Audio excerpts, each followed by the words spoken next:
Howdy, everybody. Today we're going to talk about a flipped breakout, specifically a flipped breakout that's sorted on the topic of the Volksgemeinschaft, i.e., a lesson plan for Nazi Germany. So, a normal breakout usually works in this particular class, which is History 2302, Western Society to 1500. Students receive their readings online. They go to ELC, which is a website the university sponsors, and that's where they get download PDFs of specific readings they have to read for a week. Um, Along with those readings, they get a specific set of questions that they have to write a two-page essay on. And then once they sit in the discussion section, the students and usually a TA discuss the readings and interact with the history in a much more focused and direct way. So that's normally how one of those goes. They're typically 50-minute sessions, and you don't usually see ones with more than 25 students. Students are usually expected to have read the background information from the textbook in front of coming into these. However, oftentimes I find myself discussing some of the background info with them regardless.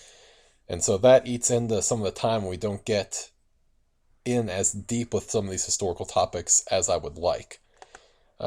So the main question that I was asking myself through some of these breakouts that I was having was, how can I get the students to learn the background info before coming in to lecture into the discussion section? And then, perhaps more importantly, how do I make it so that they want to learn all of this info? I think that is vastly more important. And as we went through this course and I came across the idea of the flipped classroom, I thought it might be interesting to see its potential in a breakout session. So, the idea behind a flipped classroom is fairly simple, but it's radically new and fascinating. You give students, the information in the lecture outside of the classroom. In this way, they gain, all of the information independent of sitting right in front of an instructor. It's usually conveyed through videos online and, blogs and things of that nature. And then what ends up happening is homework is done in the classroom. So essentially you look and the lesson plan gets handed to you outside the classroom, and when you're inside you get to go with implementation. And so if you have struggles when you're doing the actual work and actually implementing the ideas you've learned, you have the instructor right there to help you out.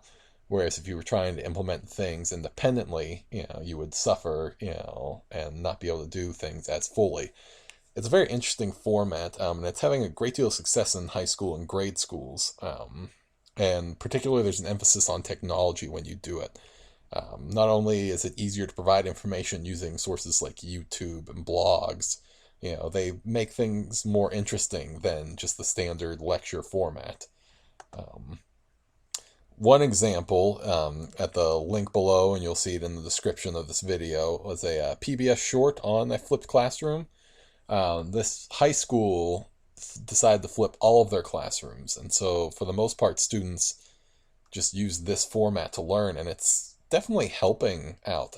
They've increased scores in standardized tests, their graduation rate is up, and along with their college acceptance rates.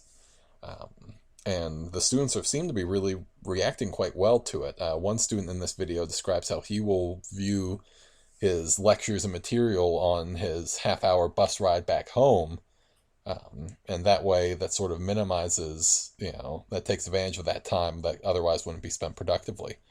Um, so when we get to the idea of a flipped breakout, I was confronted with the idea that all breakouts are somewhat flipped. Students get their info, especially in the format of, this History 2302. They get their documents and material from the textbook outside of the classroom, but that still feels a more conventional pathway than, some of the new avenues of technology, because reading a textbook can be quite bland. Um, and I know whenever I had classes in college, reading textbook was, the worst, and it would take forever. So I think they're can be more interesting ways to get students involved and research background info independent of a textbook. And so that's why I think maybe the flip breakout might be helpful. So, why Nazi Germany? Why choose to do the breakout um, session on this controversial topic? One, this is my field of expertise, so I was able to navigate more comfortably with expanded material in this regard.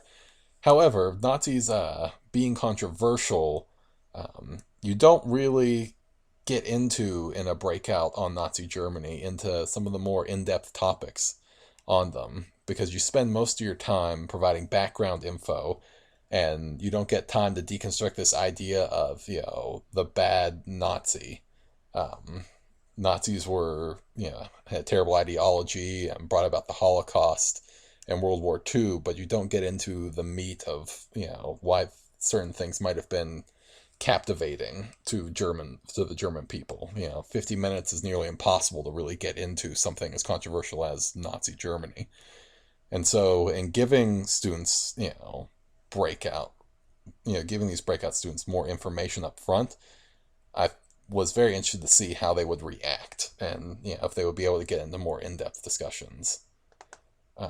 And so specifically why the Volksgemeinschaft? Volksgemeinschaft is translated to national community, the people's community, and it really offers considerable insight into how the Third Reich operated with its citizenry.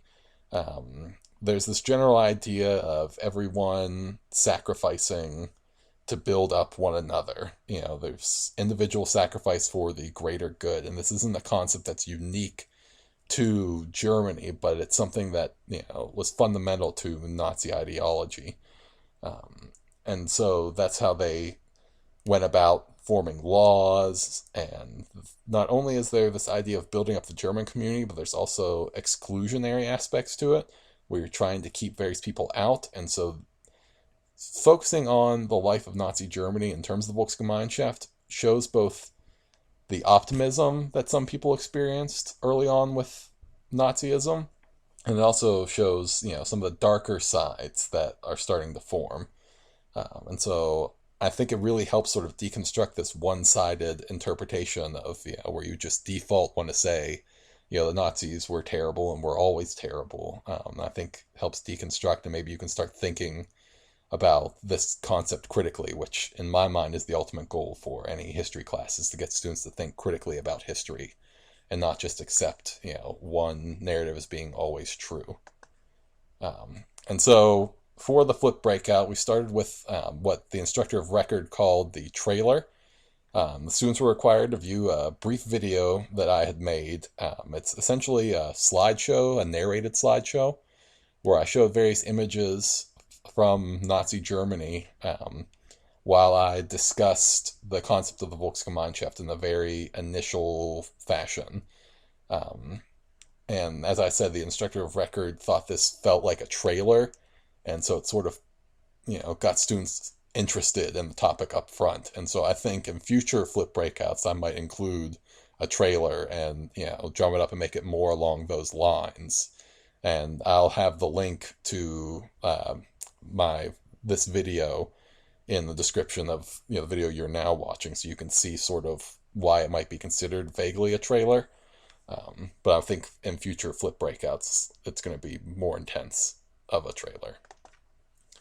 And then students were provided with a background document. I essentially wrote a 9-page document on the Nazi seizure of power, focusing on their origins in 1920 all the way to them attaining power in 1933.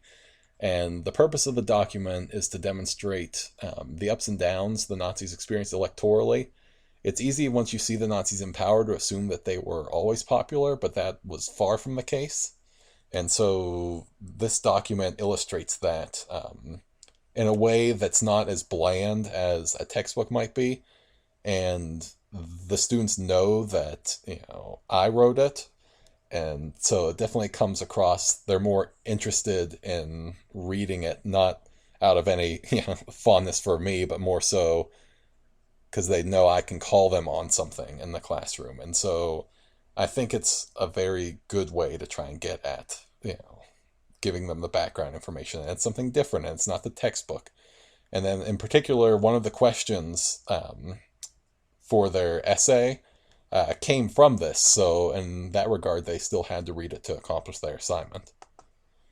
Um, in the future, I'm debating, with the background document of whether to also include a narrated slideshow with it. So to use the background document as sort of like a transcript of multiple videos. And I think that's probably the best way to go. It's going to be a lot of work, but I think it will be valuable work. The instructor of record this go around just preferred the document format. But I think if the students have a series of videos to view, they might be more captivated, and it'll certainly help the visual learners process things. So I think in the future that might be how we go about the background document. And then we changed the format of the readings. Students typically have like 1 to 3 larger readings for these breakout sessions. In this format, I gave them 17 small documents. I mean, they didn't have to read much more than 26 pages worth of material, but it was constantly broken up and changed.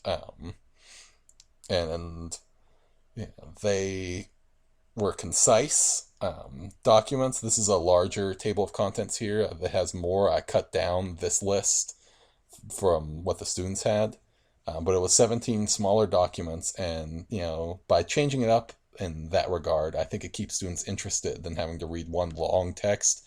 They get a bunch of different ones and can sample. And when discussing how this breakout went with the students, they did find that the multiple documents, was an interesting change of pace, and they liked it more so than some of the longer versions. Once I got in the classroom, I gave the students another primary source, and this is a Walt Disney cartoon from the World War II era called Der Fuhrer's Face, and it features Donald Duck in Nazi Germany. And it's a very interesting cartoon. You can easily find it online. And it's a very exaggerated account of life in Nazi Germany. So I showed the students about 5 minutes of it, and then I asked them to contrast Donald Duck's experience in Nazi Germany with not only their conceptions walking in of Nazi Germany, but then what they had read. And that's sort of got the ball rolling on some very interesting discussion. With the students having all the background coming in, they were very interested in, talking about the things that they noticed, that spoke from the documents that they had to read. I got a lot of response from a lot of different students. And so there was spirited debate even, and I think it went very well. And in some cases, students were jumping ahead of me in the lesson plan and coming to points that I was hoping to lead them to, 5 or 10 minutes early. And so it was very worthwhile and very, satisfying to see that sort of event happen. And so, in that regard, I would consider the discussion using the flip breakout model to be very, very valuable.